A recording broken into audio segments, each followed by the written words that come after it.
Eu fui criticado ontem, ou melhor, no domingo, e eu leio sempre todas as comunicações e observações que fazem sobre o que eu digo, por grande parte dos meus seguidores, por ter elogiado o trabalho do presidente Michel Temer e conseguir um candidato conservador para enfrentar o presidente Lula no pleito de 2026. Um pacto de não agressão, se houver muitos, para que aquele que for para o segundo turno ter o apoio dos outros e, ao mesmo tempo, eventualmente, ter um único candidato conservador contra o presidente Lula. Mas a razão de ter essa posição, todos dizem, o candidato ideal é o presidente Bolsonaro, etc. Eu queria dizer o seguinte: o presidente Bolsonaro está inelegível. Não vai ser candidato porque o TSE e o Supremo não deixaram. Então, como não vejo perspectiva de mudança da decisão do Supremo Tribunal Federal, que confirmou a decisão do Tribunal Superior Eleitoral, eu considero que, enfim, é bobagem continuarmos insistindo num nome em que não vai poder ser inscrito. E eu lembro o presidente Lula que dizia a mesma coisa: sou candidato, sou candidato, sou candidato. E quando ele estava inelegível, a época que o Supremo condenou, e ele só disse que já não era mais candidato quando transitou em julgado todos os processos. E lançou o candidato Haddad há um mês e pouco da eleição, tentando nacionalizar o seu nome, que na verdade não conseguiu. Ter uma derrota, enfim, expressiva a vitória do presidente Jair Bolsonaro sobre o candidato do PT, que era o Haddad.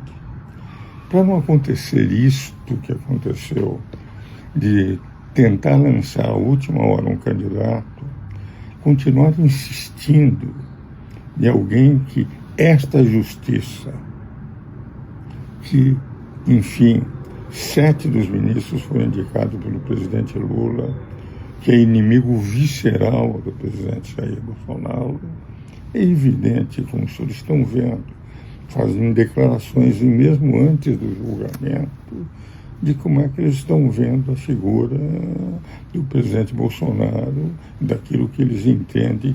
Para mim nunca houve, eu sempre disse, escrevi, falei no Congresso, nenhuma possibilidade de golpe de Estado, que as tropas não sairiam à rua nunca e sem forças armadas, não há golpe de Estado, mas continuam existindo. Então, o presidente Bolsonaro não pode, não que não valesse a pena ter, porque eu acho que ele tem carisma para ser, mas ele não será candidato. E se nós não tivermos um candidato nacionalizado, porque os nomes que aí estão são todos nomes regionais, nós pegamos o Tarcísio, Caiado, Zema, Ratinho Júnior, Eduardo Leite, são pessoas de grande prestígio, mas regional, em Goiás, São Paulo, Minas Gerais, Paraná e Rio Grande do Sul. Mas para ganhar uma presidência da República, o nome tem que ser nacionalizado. Tem que se começar a fazer campanha desde agora. E para começar a fazer campanha desde agora, nós não podemos ter alguém que diz constantemente que continua candidato até morrer. Então, eu admiro o presidente Bolsonaro, não concordo na falta de liturgia, mas acho que fez um bom governo, mas ele, pela justiça, que justiça ou injustiça, eu pessoalmente entendo que ele não poderia ser condenado, mas foi. Eu sou um mero professor, o tribunal é que tem força de condenar ou não, eu tenho apenas o poder de dar as minhas opiniões. Ele não é candidato. E enquanto ele disser que ele é candidato, os candidatos regionais bons não podem ser nacionalizados. Vale dizer, nenhum desses nomes, sem apoio daquela corrente, também do Bolsonaro, além da sua corrente regional própria, terá condições de ganhar a eleição. Então, o que eu tenho apoiado é exatamente isso.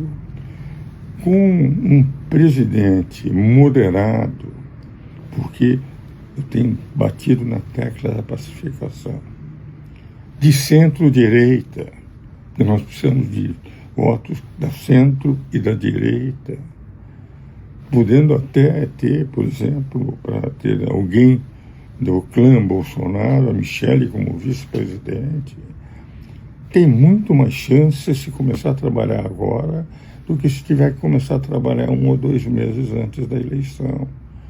Porque o espectro daquele que diz que sou candidato apesar de inelegível, tira a possibilidade de fazer campanha.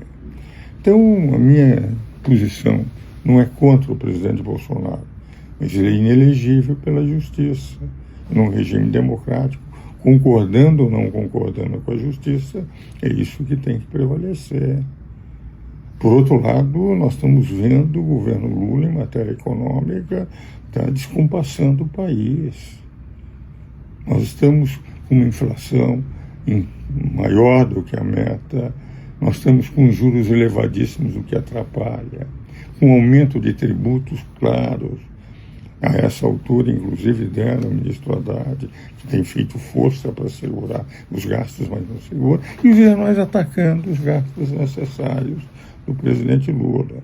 Então, é esse presidente carismático que é o Lula, mas desgastado por uma política suicida na área econômica, em que gasta sem ter recursos, fazendo com que a credibilidade nacional no campo econômico seja cada vez maior no concerto das nações, nós temos que ter um candidato conservador e, de preferência, moderado, para mostrar que quem for eleito da ala conservadora vai ser um pacificador, não um mantedor de radicalizações,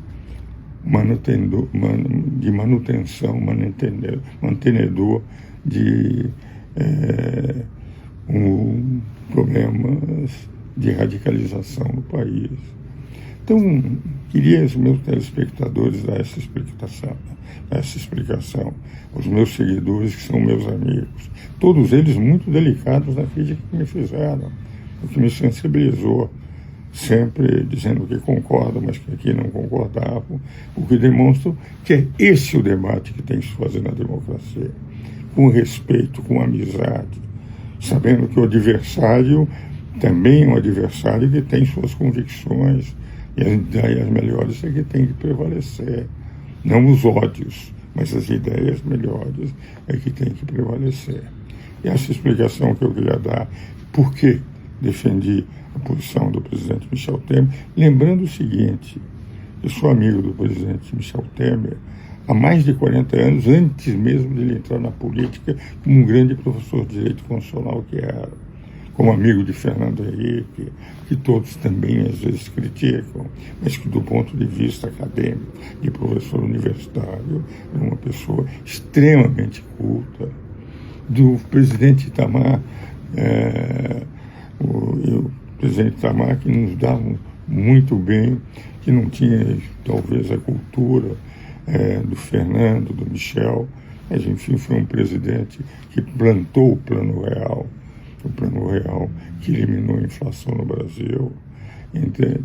Sempre tive relações boas com os presidentes, até mesmo o presidente Lula, quando eu era presidente do Conselho Superior do São Paulo, do Conselho dos Cardeais, o Conselho Consultivo do São Paulo, nós oferecemos para a Fome Zero o Morumbi de graça uma vez por mês, pagando todas as despesas de infraestrutura, para eles fazerem eventos lá e com isso conseguirem dinheiro.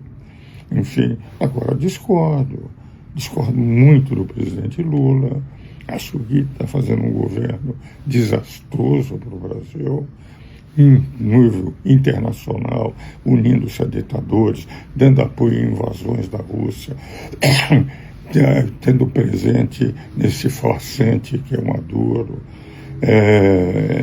fazendo ligações, pedindo, inclusive, num país em que a censura é total, como é a China, mandar pessoas aqui para auxiliar a controlar as redes sociais. Tanto no plano internacional como no plano econômico, tenho feito críticas ao presidente, mas no meu estilo, de não atacar pessoas.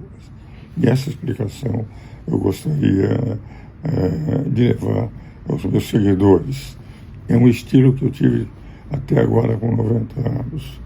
E não é depois de muito velho como eu sou que eu mudarei esse estilo. Explicação se fazer necessário, porque todos os meus seguidores são meus amigos, demonstrando inclusive nas críticas que me fizeram.